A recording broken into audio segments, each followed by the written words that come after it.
Welcome to the theAnalysis.news podcast. I'm Paul J.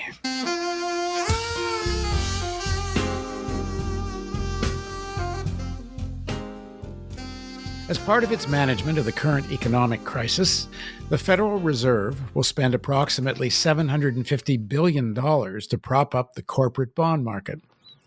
It's also buying junk bonds, exchange-traded funds, and even directly buying into the stock market. Who's managing all this for the Fed? BlackRock, of course, the massive asset manager.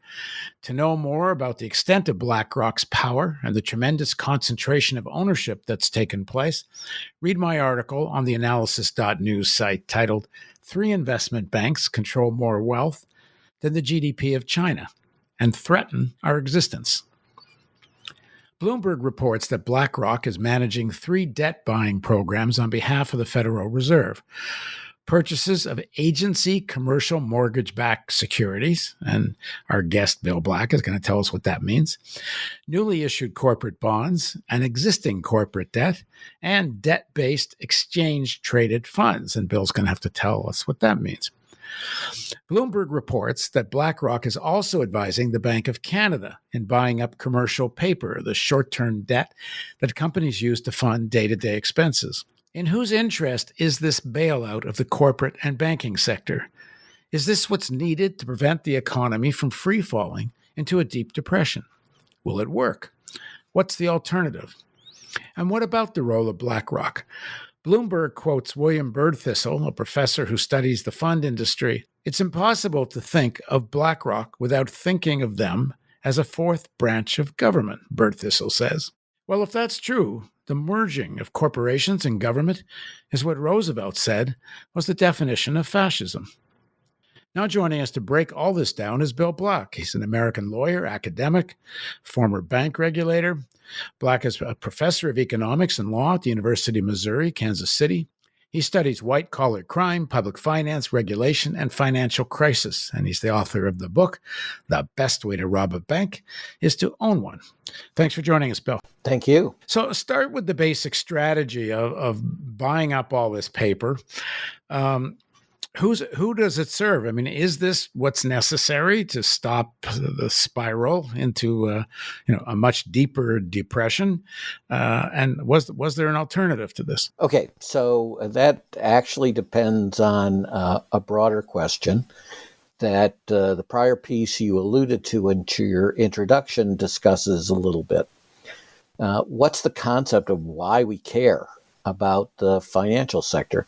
Financial sector is supposed to allocate capital efficiently.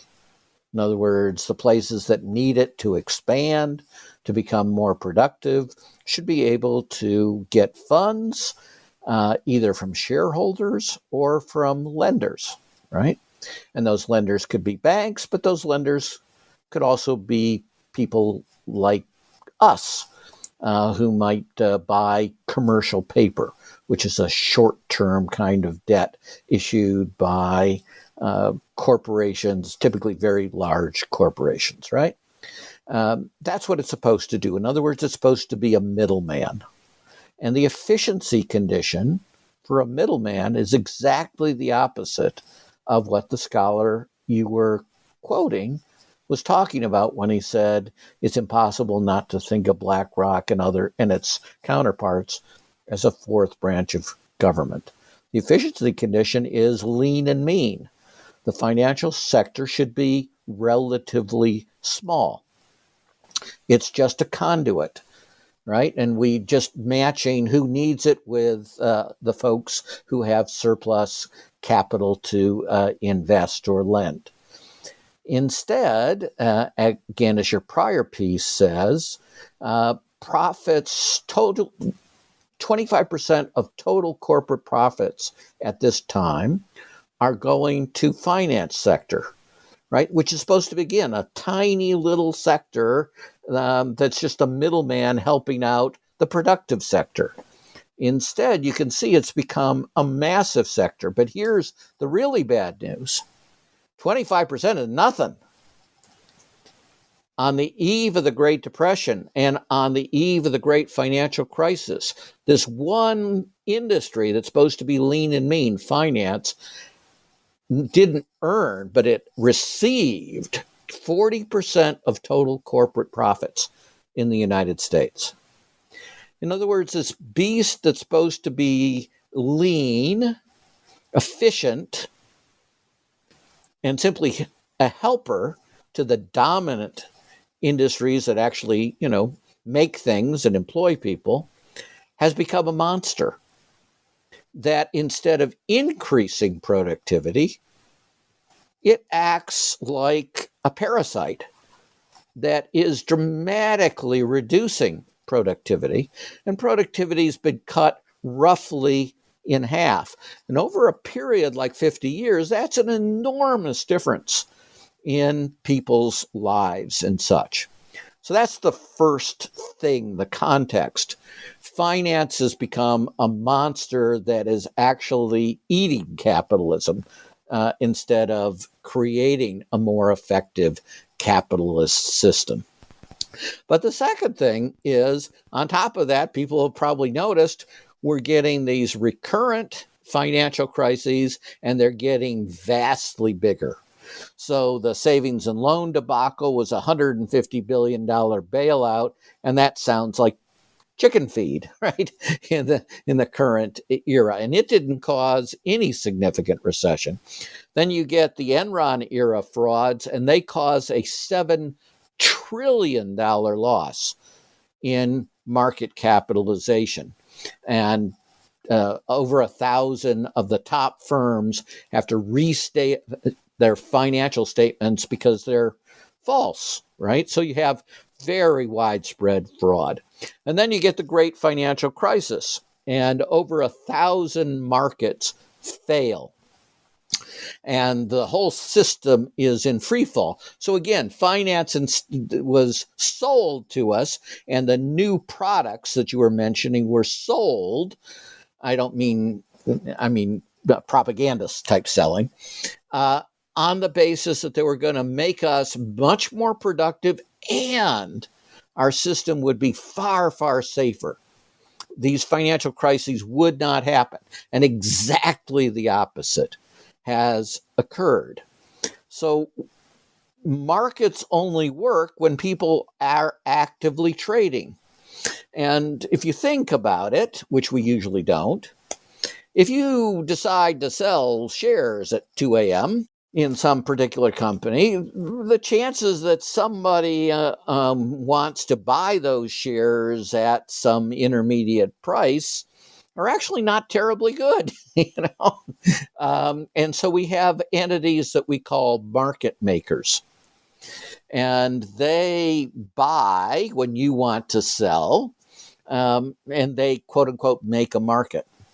So when prices go in free fall of financial assets, market makers get stuck with all these huge losses. They buy, right? They're the only folks buying, and they buy at, say, 50, and now the price is down to 2.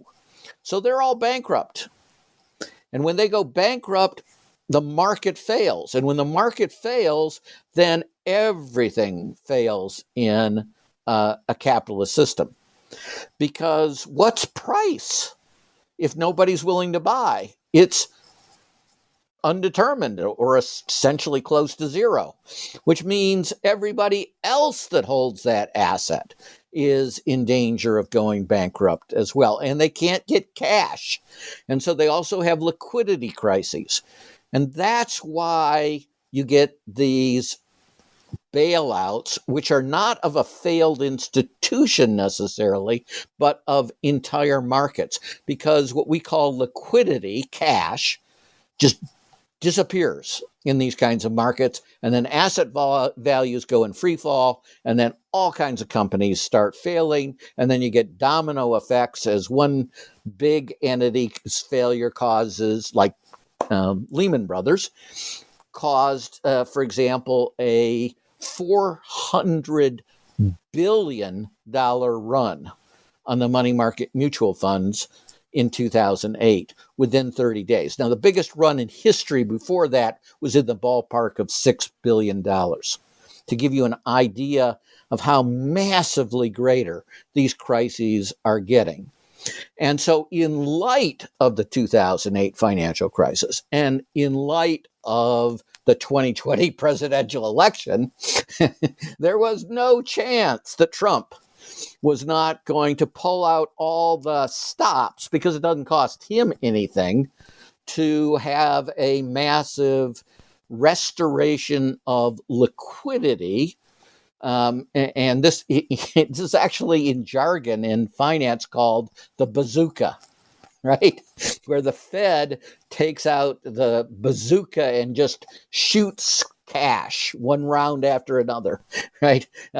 Eventually, as you say, measured in the trillions of dollars into the system. And so the idea is to restore the market function so asset values don't plummet. And then, of course, the theory is just to hold. We call it extend and pretend in the trade. You just hold on to the asset. And if you hold on long enough, asset values will eventually tend to come back. That might take you 3 years. Might take you 5 years. If the theory is, or not more than the theory, what's happening is they're making sure that, one, the stock market doesn't completely tank. And two, a lot of this corporate debt that corporations are sitting on, and by the way, a lot of it came from stock buybacks in the first place, which was to manipulate their stocks higher than otherwise. But the fact that they're stopping the stock market from tanking and corporate debt from tanking, what has that actually got to do with the productive what they call real economy? Because just because they keep the stock market going, what effect does that have on helping most of the people that are being affected by the crisis? Okay, so almost everything I said had implications for the stock market, but was not aimed at the stock market, right? So this is aimed at the real economy. The cancer on the real economy at that point is finance. So the next stage of it is that finance does something else terrible.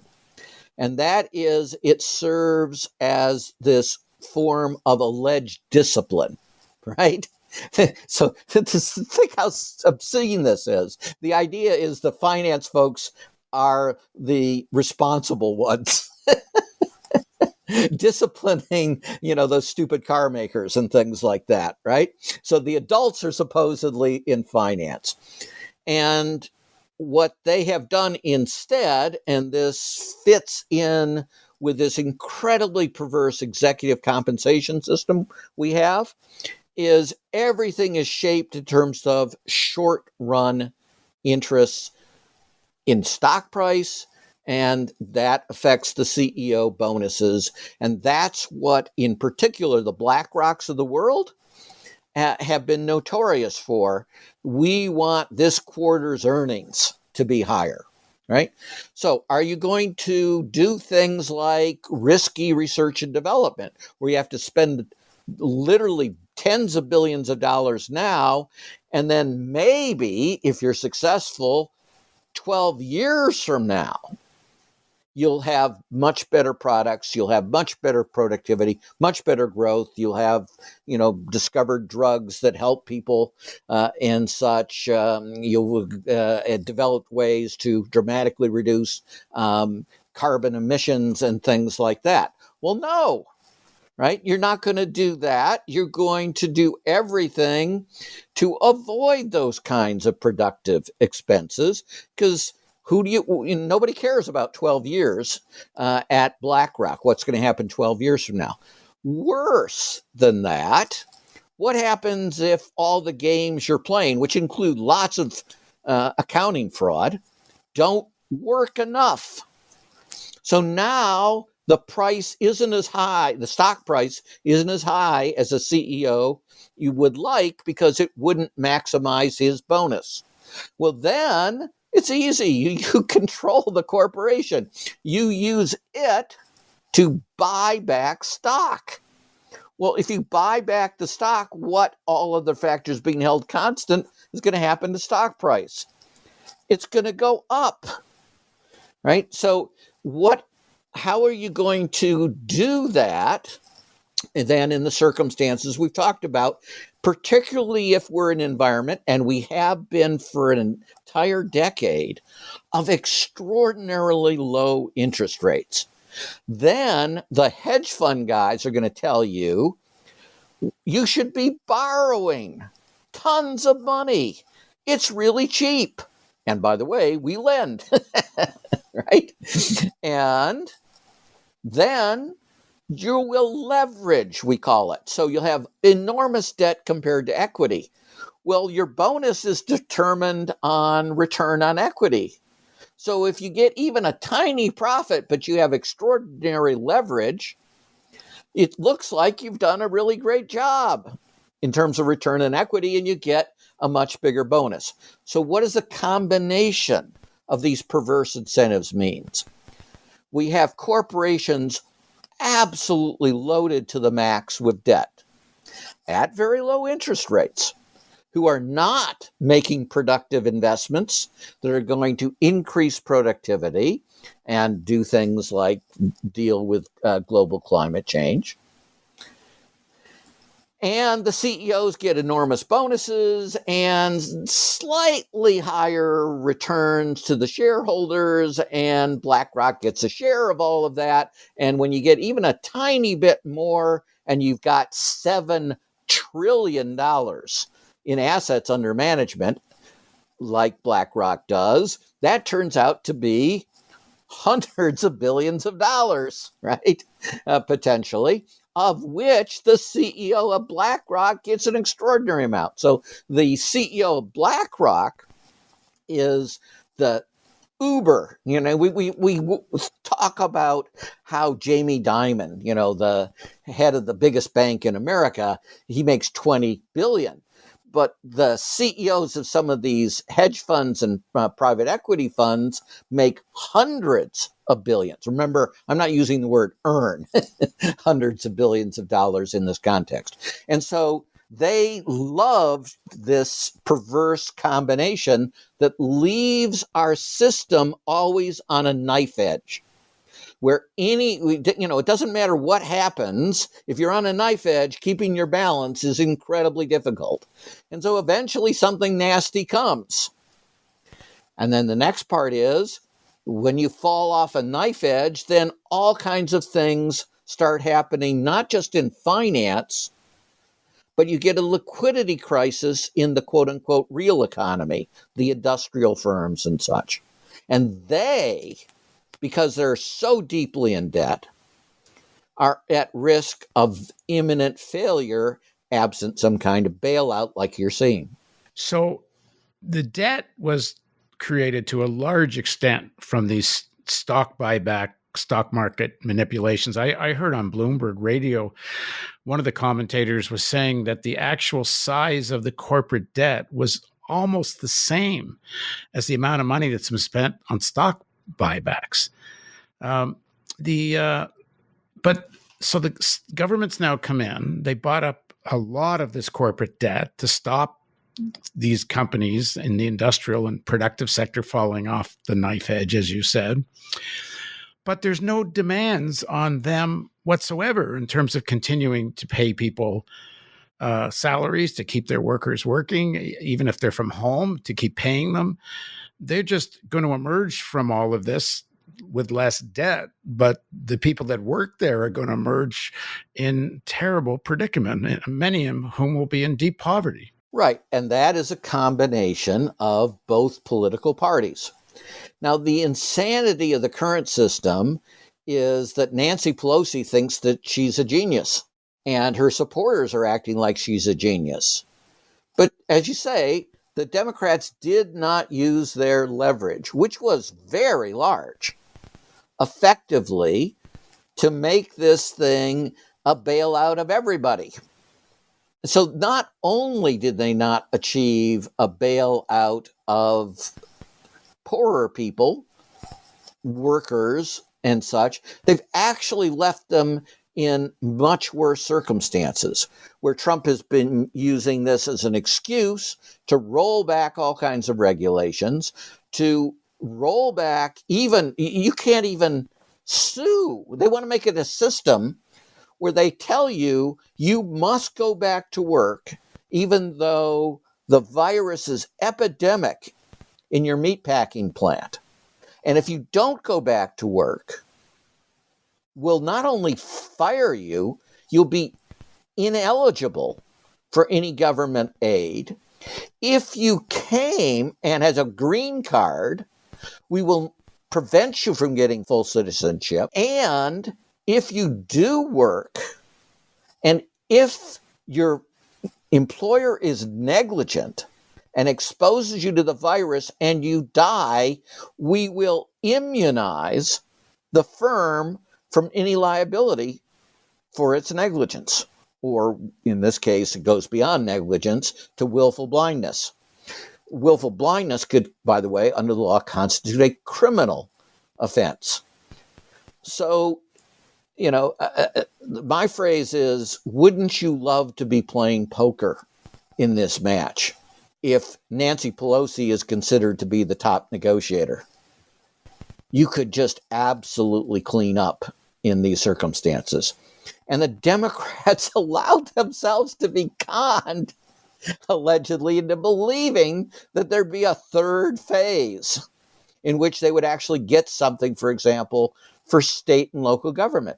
And of course, the BlackRocks of the world dislike, hate effective government. And so the fact that the public sector is being harmed, the fact that workers' rights are being trashed, the fact that they're using this as an excuse to roll back all kinds of environmental protections, this is just all more perfect from BlackRock's perspective and from elite shareholders' perspectives. So they're happy as clams. That's perfectly understandable. What's insane is that the Democrats think, aha, we did a great job because the bill the Republicans proposed was much worse, which is true. The one that they killed was a negative 200. The one they signed was only a negative 150.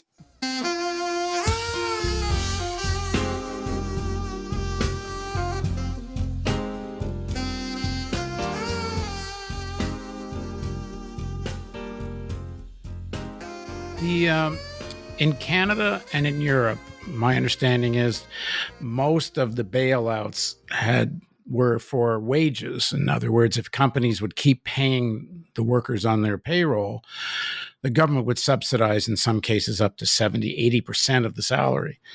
The theory, if I understand it correctly, is it makes one, supports people and they don't get into desperate straits, and two, it's a lot easier to get people back to work again.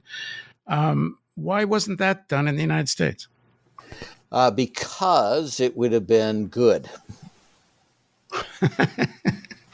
Right? So this is the obvious answer. This is an answer being used in, quote unquote, the developed world, through much of the developed world.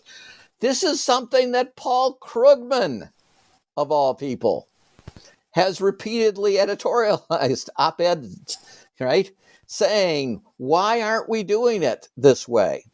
And this is a president who the Democrats had just impeached for corruption. Right? What did they think he was going to do if they handed him hundreds of billions of dollars and his Fed trillions of dollars? Right? Obviously, Trump is going to help his cronies and harm his political opponents. Everybody in the world knew that was going to happen. So it was critical not to give the money in a way that Trump could distribute it, as opposed to a way that would actually go to protect the workers. And the Democrats, that should have been their absolute beginning position. There will be zero bill that goes through that doesn't do it the right way. what else would be the right way? If, let's, for the sake of argument, say Biden's going to win this election, certainly based on polling at the moment, it looks like he will. What should that new government do? I mean, Biden claims he wants to be the most progressive government since Roosevelt. A lot of people are pretty dubious about that, given Biden's history. But for the sake of argument, let's say he is open to hearing ideas that would make it the most progressive government since Roosevelt. What should he do? Okay, so first, let's a brief reality check, right? The Obama administration attempted to get Larry Fink, the CEO of this firm we've been talking about, this massive private equity fund, to be his Secretary of the Treasury. Actually, I think it was Hillary was going to have. He was No, up for Hillary. Obama as well Obama tried too. to get him to be coming after Geithner. But yes, Hillary also did, right? So, and Biden, one of his first acts was hiring Obama's last economic advisor to be a key advisor. So I am more than dubious about this. All right, so I'll ask the question a different way. What demands should people make of a Biden government to handle this quite differently? Okay, so a Biden government will not have to continue any of these existing bailouts. They stink. And it will depend on where the economy is when late January rolls around of next year and Biden presidency begins.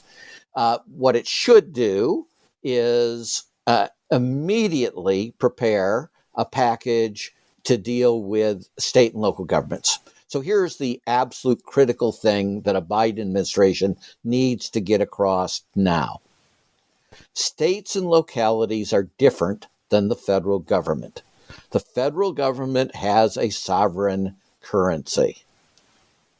It's not going to default. It borrows only in its own currency. And you have seen that it can borrow incredible amounts of money without raising interest rates in the current circumstances or inflation, right? So the states and localities can't do that. They are subject to hard budget constraints. They're real economic ones, but also they have state laws and in many cases constitutional restrictions. And so there is a complete disastrous crisis coming for state and local government. And let me mention also Puerto Rico, right? Puerto Rico desperately needs to be included in this package as well. There needs to be a huge transfer measured in the many hundreds of billions and more likely several trillion dollars to the state and local governments and Puerto Rico, right? And that should not be going through private folks at all. And that's A, good government, but B, this was actually a proposal by Obama. Not in the scale I'm talking about, but his original proposal for the bailout had a general revenue sharing. In other words, the feds weren't going to dictate how the states used it, transfer from the federal government to the state government. And the never to be sufficiently damned blue dog Democrats got together with the Republicans to kill that, which was a brilliant idea. It was This was 2008? Yes, this is 2008. And Obama caved on it without making it a political fight. And so the conservatives never paid a political cost for fighting it. And I bet fewer than one person in 1,000 knows that this even happened anymore, right? So make this a huge cause celeb and stick it to Republicans in terms of what they claim to be their philosophy, which is you want, as much as possible done through state and local government. Be willing to use broad revenue sharing, right? And take the fact that many states will not have priorities that Democrats would particularly love with that spending, right? But also cover, minimum needs like Medicare expansion and such with targeted funding for those states and localities. And as I say, make absolutely sure that you include Puerto Rico in all of this. That's the first step. And just to make it concrete for people, they're already talking about, if this isn't done, what you're saying, many cities may be cutting their firefighters and police force by 50%, losing half their teachers, losing people who clean streets. I mean, all the most immediate services that people rely on. Unbelievable amount kinds of cuts people can't imagine. No, we are set for a catastrophe. And remember, the Republicans want government to fail. They will be delighted if the government fails. And remember, when the government gets into situations like this, it's not going to be done brilliantly. They're going to hack out, and do early outs and get rid of their most experienced employees. And remember, the state and local level is where we get the overwhelming bulk of our education at all levels of education. It's where we get our health systems overwhelmingly. It's where you get the police systems as well, the local roads in many cases. What's going to happen to the elections? I mean, they can't allow this to tank so much before November because, while the big cities are going to feel it, I guess, worse, everywhere is going to feel these kinds of cuts. Trump is dumb enough that he doesn't get that. And that he is so Pollyannish that he's going to claim if there are any problems, it's because the Democrats kept the economy closed. And that to say, look, that's a problem caused by Democrats. Another part of the agenda that is essential for the Democrats, of course, is to emphasize the primary victims of this crisis, which are enormously disproportionately people of color, but also immigrants. If you look to the meat packing plants, yes, blacks and Latinos, but at the typical one of these plants, the number of foreign languages spoken is in the 15 to 30 range. So protection for people who have come to this country is going to be absolutely critical as well. Unions need to be high on the agenda because I would say with my criminologist and corruption expertise hats on, this is the most corrupt administration in the history of the United States, and it isn't even close. And for all the things we know, there are, for each of those incidents, thousands that we don't know, particularly with this complete assault by Trump on the inspector generals. And by the way, the folks that led the assault on inspector generals, there's no ifs, ands, or buts about this historically. That was Bill Clinton and Al Gore, who demonized the inspector generals in the reinventing government.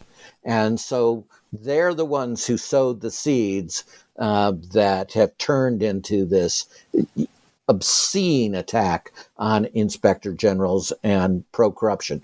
Well, you cannot blow the whistle in America because virtually all employment is at what in the law is called at will, which means they can fire any of us at any time with no cause, right? And there are a few exceptions, sometimes in the public sector, but overwhelmingly where there are unions. And that's what you need to be able to get whistleblowers, because otherwise they retaliate. And by the way, Bill Barr is infamous, in addition to all the other things he's infamous for, if you really know his record, he wanted to destroy the False Claims Act that allows whistleblowers, encourages whistleblowers to come forward, right? That has been an obsession of his for decades.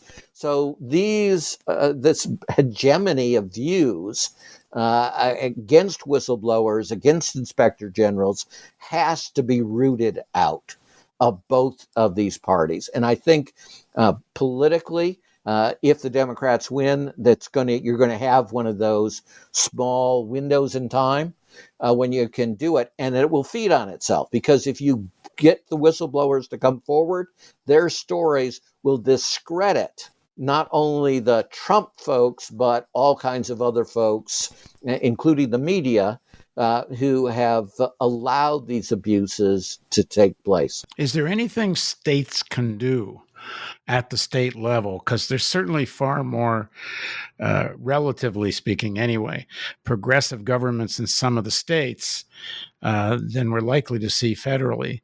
What can they do? Well, unfortunately, the law, and as you said, I teach public finance and both the law and economics of this. It's very bad because the law in America is that the cities are creatures of the states. And therefore, the states can pretty much do anything they want. And that's why you see this complete asymmetry, deliberate asymmetry by Republicans. Whenever it's a question of the cities might be doing progressive things, they ban.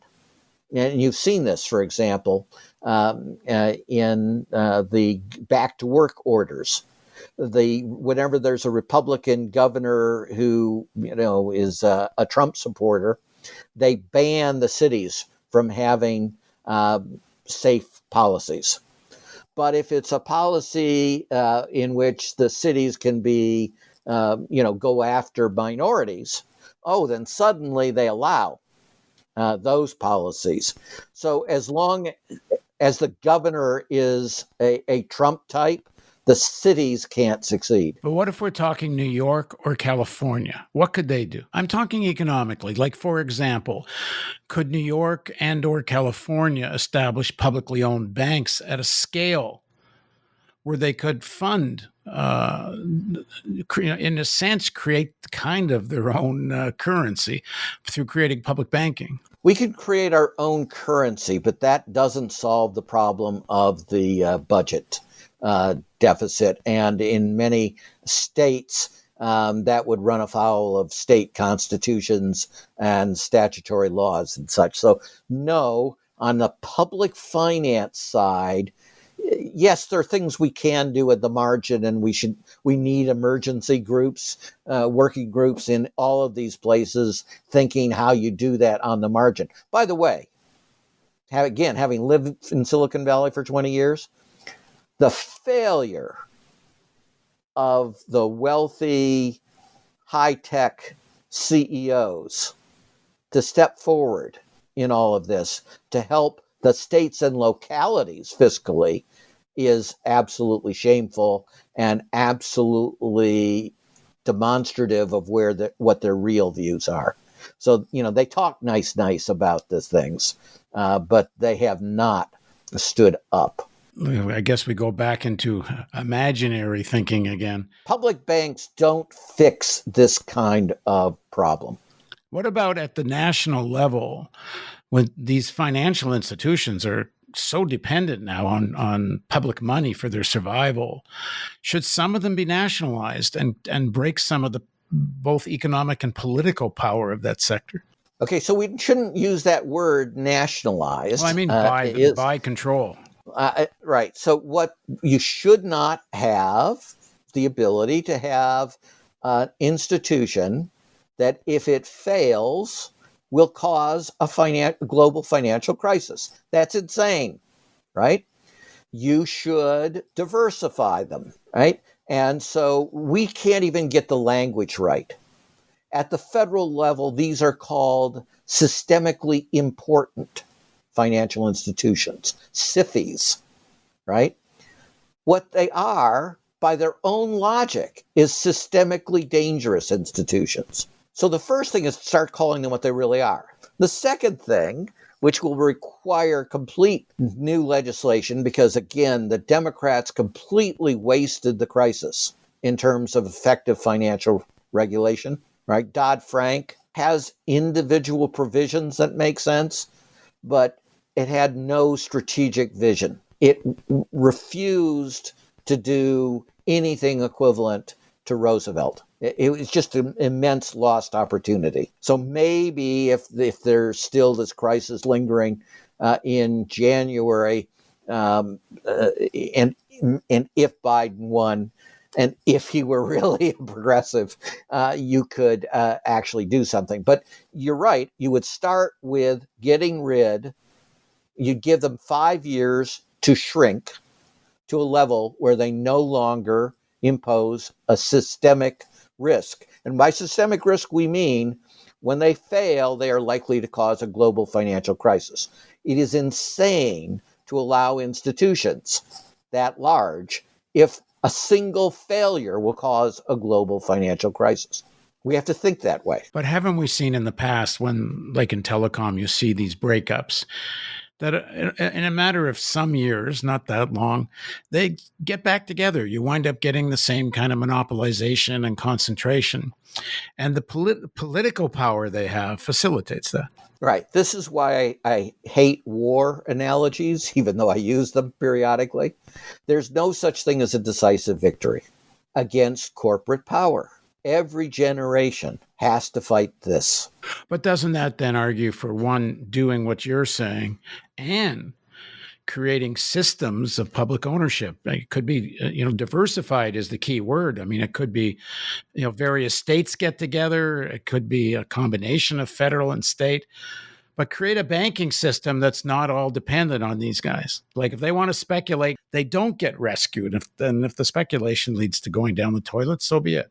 Okay, but I will tell you how many presidents are going to stand by and let the system go down the toilet and destroy any chance they have of reelection. You wouldn't let the system go down the toilet. You would let individual banks go down the toilet once you've built a public system that can take their place. Yes, but as long as you keep the institutions from being so large that a single failure will bring down the global financial system in a crisis, you are achieving that. Now, do I agree that there is a role for public banks? Absolutely. And you hit it exactly right. You need diversification. If you simply have a huge public bank, you have all the same problems, plus the party in power wants to use it to, help its reelection prospects. So there's a very bad history of that. However, there's a very good history of postal banks. The U.S. had a postal bank. The Nordic countries still have postal banks. Japan had a postal bank until the good old United States helped insist that they get rid of it. So what you want is a plain vanilla, easily available public institution that isn't trying to rip you off, that will take your money, give you some interest, and, act sort of like a credit union type of thing in terms of very low risk procedures. That makes enormous sense to do all of those things. And while I've mentioned it, saving the U.S. Post Office should be an immense part of the Democratic package. After all, the Republicans have deliberately sought to destroy it with specialized rules on pensions that no other company in the world has to follow, that are designed to weaken it, and now putting this crony who knows nothing about Postal Service, but is a Trump loyalist to go after Bezos and Amazon and such in order to get back at the Washington Post. So, yes, there's a broad range of things that need to be imminently on the agenda. And Biden should have task forces not only talking about all of these things, but they should be surrogates out saying, we're going to do this. right? And you pick real spokespersons who can give a lively and informative talk, who aren't in the same wherever basement Biden hangs out type of thing, that should be filling the airways with good ideas. When you I look don't at, see it much. no, I don't see it hardly at all. I don't see, yeah, the Brits think we are capable of irony in America. We find that ironic. The catastrophe that you're describing in the states and the cities, it's happening very soon. It's going to unfold in the next It's few starting. months. Oh, no, it's starting. There are places already laying off cumulatively tens of thousands of nurses. So we're with one hand, and I'm making this deliberately because you can't have a one-handed clap. We're clapping for the nurses, and on the other hand, we're saying thank you for your service, but we can't pay for you anymore. So Biden comes to office with the states and cities collapsing. The global economy is going to sink deeper into depression. Especially in the developing world, it's beyond belief what's going to be happening there, both in terms of the COVID crisis, which is getting worse and worse in Africa and India and Latin America. Yeah, that was actually my next point of what we have to do internationally. So it is going to be particularly insane if we take, we have a lot of, unfortunately, the best expertise in the form of direct experience of healthcare personnel dealing with the most acute forms of COVID-19. We should be sending teams throughout the world rather than firing people. This is an opportunity to do good for the world and to demonstrate a complete 180-degree turn from the malevolence and hate and just xenophobic nature of the Trump administration. So Biden should be planning that. All right. Thanks for joining us, Bill. Thank you. And thank you for joining us on the Analysis podcast.